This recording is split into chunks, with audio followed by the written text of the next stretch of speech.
Assalamu alaikum. English summary, Book 1, Lecture 4, Part A.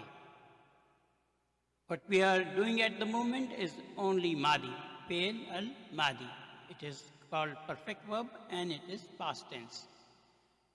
When we will learn this and become expert, then whatever I write or you write, any verb which does not have weak letter. The weak letters we will explain later. You will be able to conjugate it in Madi, perfect verb. We will learn Mudare, the imperfect verb, present, future tense later. How many type of fail verbs in Madi? It's 14, according to 14 pronouns. Every pronoun has its own form. And these are the 14 pronouns. Hua, huma, hum, hiya, huma, hunna, anta, antuma, antum, anti, antuma, antunna, ana, nahnu. These are the 14 pronouns, and with it are the fail. Kharaja, kharaja, alif is the file, and in kharaja, the file is mustatir, that it is hidden in the verb. Alif is the file which represents 2. Kharaju, Vav is the file which represents more than 2, plural. Kharajat, this is, Ta is not a file, it is the sign of feminine. But the file is hidden in Kharaja. Kharajta, Kharaja is the file. Ta is Tao Tanisi and it represents female, and Alif is the file. Which is talking about 2. Kharajna. Noon is the file over here. Kharaj is the fail. Now from Huma, the scholars have divided these into 2 groups.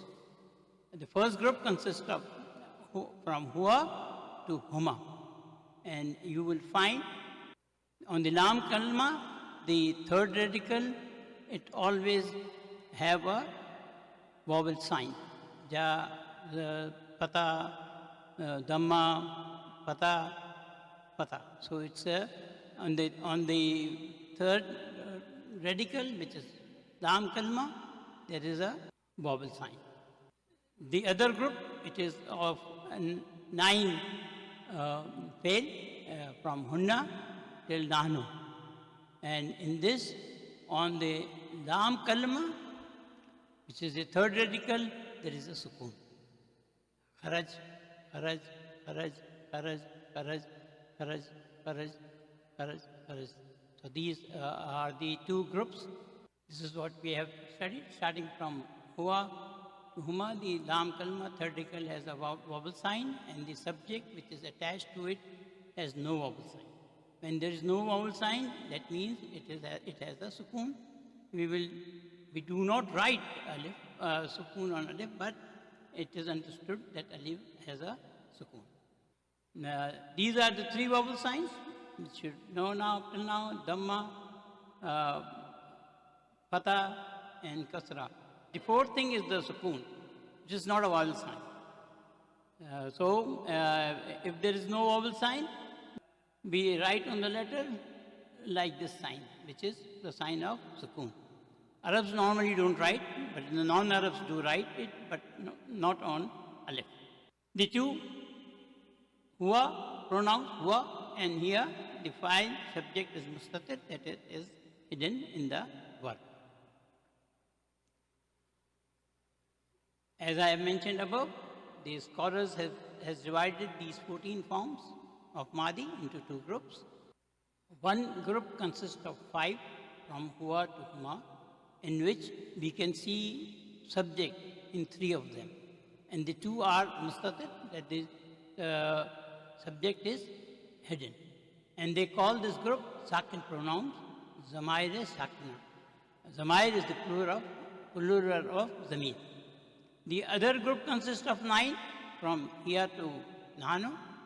Every file has a vowel sign. And they call this group Mutaharrik pronouns. Zamaire Mutarika. If it is a sakin pronoun, then the lam kalma, the third radical, has a vowel sign. We have seen it was fatha, and there was adhamma also in one case. If it is a mutaharrik pronoun, then the lam kalma has a sukoon. We have seen it, it was kharaj everywhere. Zahaba, jalasa, raja'a, kataba, and shariba. These are the four which we are going to discuss. Shariba I have mentioned here because in shariba, the ain kalama, the second radical, has a kasra. In the remaining, the ain kalama, second radical, has a fatha. Ta, ja, la, za. And over here on re, it is re. In Madi, the past tense, the fa kalma, the first radical, and the lam kalma, which is the third radical, will always have fatha. But ain kalma, the second radical, can have all three vowel signs. It can have fatha, it can have kasra, and it can have dhamma as well. The ones with dhamma are very few. Of the perfect verb. The first group, which is sakin pronouns, are in green color, and the second group, which are mutaharrik pronouns, is in the blue color. Now, in sakin pronouns, the three are third person masculine, and the two, 1 and 2, are the third person feminine, are in this group. And we have discussed that on the dam kalma of the verb, there is a vowel sign. So you can see zahaba, zahaba, zahabu, zahabat, zahabta. Over here, in huwa, the file is mustatir, it is hidden in it, and alif is the file here, waw is the file here, and in zahabat, the ta is for ta'otanisi, it's a feminine indicator, not a file. Over here again, the ta is ta marbuta and alif is the file. He went, they too went, they more than two plural, they went, she went, they went, women. Now, the second group, which is of 9 verbs, starts from hunna till nahanu. Hunna is the third person feminine plural, and anta, antuma, antum is second person masculine, and anta, antuma, antunna is the second person feminine. Anta is 1, antuma is 2, and antum is more than 2 or plural. Same, anti is singular, antuma is dual, and antunna is plural, more than 2. Ana and nahanu, these are the two first person. Ana is for 1, me, and nahanu is for 2, we. They, more than 2 women went. Now we start with the second person masculine. Zahabta, you went. Zahabtuma, 2 masculine went. Zahabtum, 2 men, more than 2 men went. Zahabti, a single woman went. Zahabtuma, 2 women went. And Zahabtunna, more than 2 women, or plural for feminine. Zahabtu, it is singular, and I went, and Zahabna, we went. The question, Zahabta ilal masjidi al-yawm. Zahabta is a singular, masculine. You. Did you go to the masjid today? Yes, Zahabtu. And this is, yes, I went. This Zahabtu. This is mutakallim. Zahabti ilal masjid al-yawmi. Zahabti, it is for she.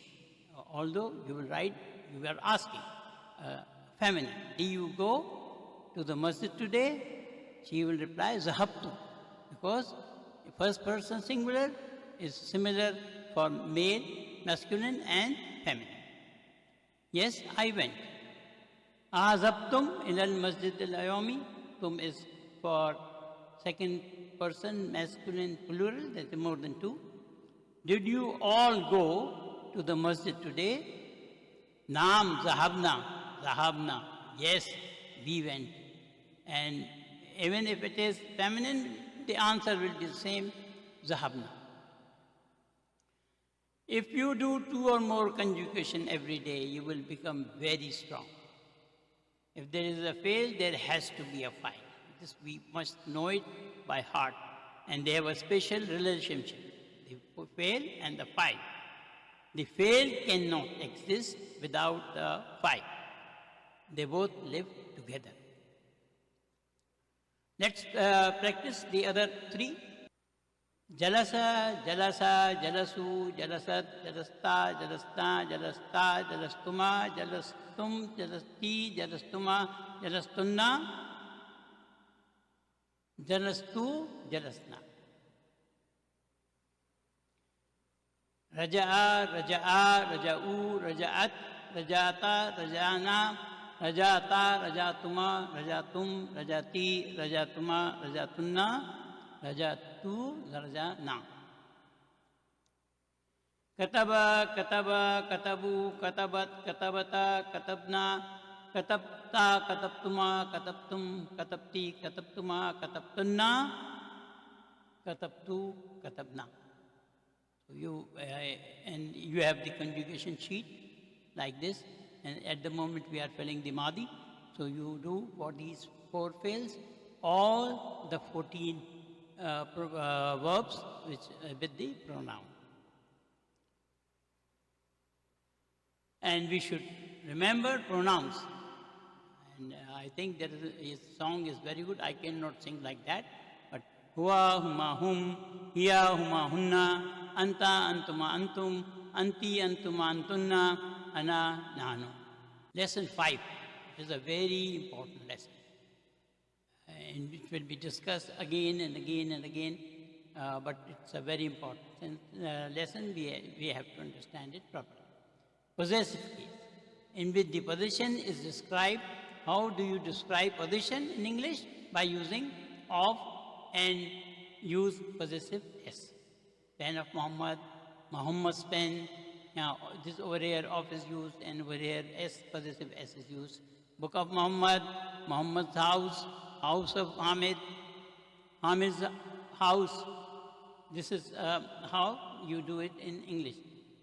How do we do it in Arabic? There is no equivalent of or possessive s in Arabic. There is a relationship between 2 nouns. Possessive indicating possession. We have a special construction, and it is called idafatun, means addition.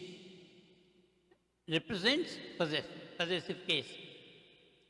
These are the 2 verbs, al-kitabu, Muhammadun. Book and Muhammad. When we go for the possessive case, it will become Kitabu Muhammadin. The Kitab, Al has been removed, and on Muhammadun, instead of 2 Dhamma, there is 2 Kasras. Muhammad, book or book of Muhammad. Qalamu Muhammadin, again, the Alif Lam is not there, and Muhammadin has 2 Kasras. Baytu Muhammadin, again Muhammadin has 2 Kasras. Possessive case, there are 2 nouns. The first noun is called Mudaf, like Baytu, Qalmu or Kitab. And the second noun is called Mudaf Lai, like Muhammadin over here. Let's observe. Arabic noun declines, we know. It can be Muhammadun, Muhammadan, Muhammadin. Over here, the Mudaf Lai, it is Muhammadin, it is a din. It is Majroor. Mudaf Lai is always Majroor. Just keep in mind, Mudaf Lai is always Majroor. Like we say, after Arf Jar, Ism is always Majroor. And after Mudaf, Mudaf Lai is always Majroor. We should remember this. Mudaf Lai was the possessor, and Mudaf is the thing possessed. It can be marfu, it can be mansoob, and even sometimes majroor, depending on its position in the sentence. Mudaf neither takes al, which is for definite, nor indefinite article like tanween. So it doesn't take both the things, neither al and neither tanween. It will take only a single kasra, dhamma or fatha. Mudaf alayh can be definite, it takes al. Kitabu al-mudarrisi, qalamu al-mudarrisi, baytu al-mudarrisi. Mudaf alayh can also be indefinite. When it is indefinite, it takes tanween, kasra. Why kasra? Because mudaf alayh is always majroor. Baytullah, we say Baytullah. Actually, it is Baytullahi. House is mudaf and Allahi is mudaf alayh and it is majroor. There is a kasra on it. Kitabullah, we say Kitabullah. Actually, it is Kitabullahi. It is a combination of mudaf and mudaf alayh. Allahi is mudaf alayh and Kitabu is mudaf. Alhamdulillah, we finished our summary today. I hope it will be repeated again and again. Inshallah, we will be very expert in mudaf and mudaf alayh also.